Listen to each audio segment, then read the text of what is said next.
Hello gamers, what's going on? I'm back with another new video on New World Beginner's Guide. It will be a complete guide for a New World beginner. In this video, we are going to discuss on the basics of New World game, progression system. Starting off, characters' attributes, weapons, key things to know when you're starting, equipment and inventory weight, how to travel quickly, factions and territories, early game healing, crafting and gathering, repairs, how to unlock the camp, finding missions, gaining experience fast, buying a home.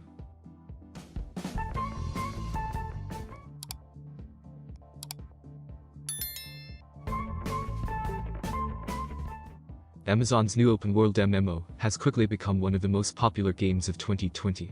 This title has kind of taken the world by storm and become one of the biggest of 2021. The game's high level of polish and fun gameplay has definitely captured the attention of players.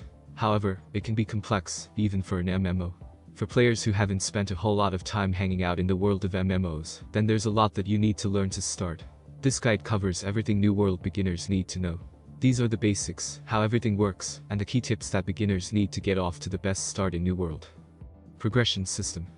The progression system for New World is pretty deep and complex, so you do need to look in further detail.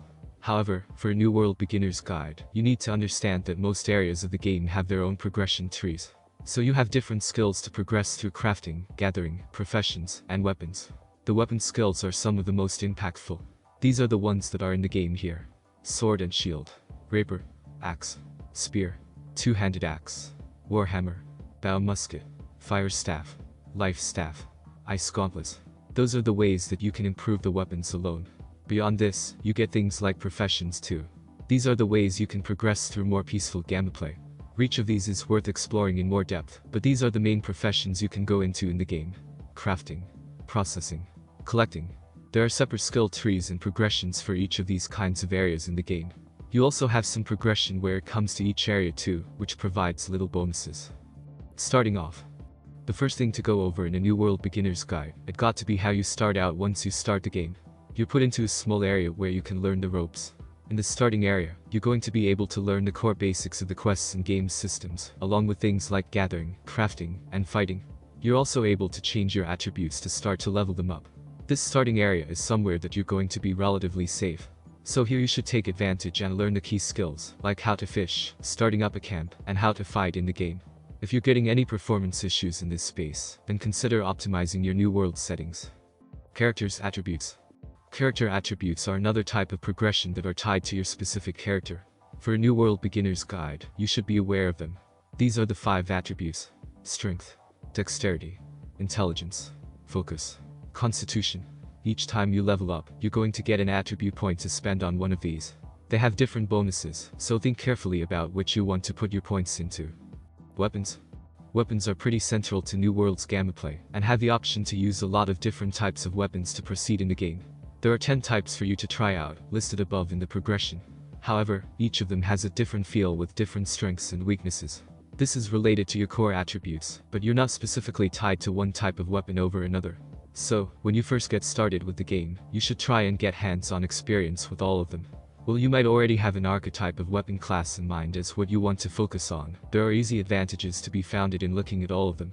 Obtain one of each early enough so you can start to explore the weapon mastery, along with the skills and perks that come along with that type of combat. Handling each type of weapon also helps you get to know the fighting styles. This is going to have a positive impact once you start getting into combat too. Key things to know when you're starting. This is what you need to make sure you don't miss when you're starting out. These are the important things that the game doesn't explain to you all that simply, so you'll need to know before really getting started. Equipment and inventory weight. Your inventory in-game has a weight limit that stops you from hoarding too much gear. This limit can be increased as you progress in the game. However, you're really going to need to prioritize and be sure to sell any items that you don't really need. Inventory management is an important skill in this game. The weight restrictions can be avoided once you have access to the storage shed. Here you can move equipment into there, and then access it from settlements. This is important to know from the start in a New World beginner's guide. The inventory weight limit has an impact on what you carry, but also your armor. There is a vertical bar in your armor inventory that shows your total weight. There are 3 levels of weighted that give different effects to you when you're fighting. This is how it works. Light, roll dodge enabled, and you get a 20% damage bonus. Medium, you can sidestep dodge, get a 10 damage bonus, and a 10% crowd control. Heavy, You get the slow sidestep dodge, a 20% crowd control bonus, and a 15% blocking. So clearly there are advantages here in the different levels of weight you can be. Most players will likely get used to one type of weight over another. However, you should make sure you're capable with all of them in the event that you have to use different gear than normal. Traveling quickly. New World is a pretty big space for players to look around. The world of Edernum is pretty big, with a lot to offer. This is part of what makes New World an exciting experience. However, there are a few tricks to think about for getting around fast. There are no mounts in this game, which immediately rules out the most common type of transport in an MMO. There is, however, a fast travel system. Using this makes it much easier to cut around, and it cuts out the most tedious elements of the game. Make sure you're using the fast travel system wherever you can so you can grind up the level progression faster. Fast travel is free if you check into an inn, with a T60-minute cooldown. Try and time big traveling around this cooldown to make things as easy as possible. Factions and territories. The world of New World is split up into different territories.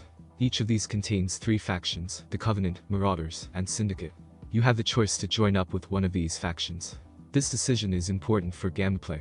It decides how your quests go along with dominating the PvP elements that are in the game. Before you make your decision on which faction to go for, consider consulting with friends. Playing with allies in the game can make it a lot more enjoyable, so you might want to ensure you've chosen the right side before you make too much progress. The territory division is important for progression for New World beginners. Some territories contain enemies which are going to be far too strong for new players to take down. You should try to hit the level for each new territory before doing too much exploring, as being under-leveled is dangerous here. Early game healing. Healing is an important part of just about any game where you're playing for longer periods. In New World, there are quite a few methods of healing open to you. However, as a beginner, you are quite a bit more limited. The best method for healing in the early game is to eat food. This can be done by cooking meat from animals over a campfire. There are healing potions out there too, but food is simplest for new players looking to prioritize their gathering and hunting. Water is free in settlements, and it can be used to heal. That's alongside some other crafting items like honey. Remember to grab these whenever you're in a settlement for free later healing. While the New World Beginner's Guide should show you how to craft, free healing is still good. Crafting and gathering. Crafting and gathering materials are a pretty key part of gameplay. It allows you to make just about anything that you're going to need to progress, like healing items and equipment.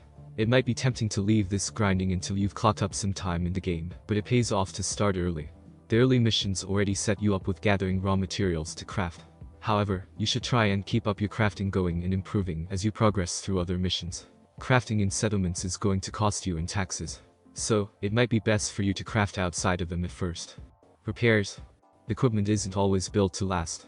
Your armor, weapons, and even your tools have durability in the game, and they will gradually wear down. If you allow the item to get to 0, you're not going to be able to use it anymore. Make sure you're regularly repairing your items in the game. You're going to need repair parts to do this, which you can get by destroying items. Doing that also provides you with a bit of gold, so it is worthwhile destroying things you don't need. How to unlock the camp. The camps in-game are a pretty important part of staying safe and getting along in the early game.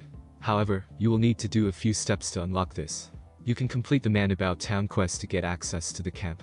To do this, you only need to talk to 2 characters. Then you can build a camp by picking a spot without obstacles, and using 5 pieces of green wood, along with a piece of flint. Finding missions. Outside of those that come with the main quests, there are side missions that you can find in the settlements. Each of these get you gold and experience. However, you also increase your level for the region. This lets you select a bonus for that region, which can really help you snowball your character's growth. Gaining experience fast.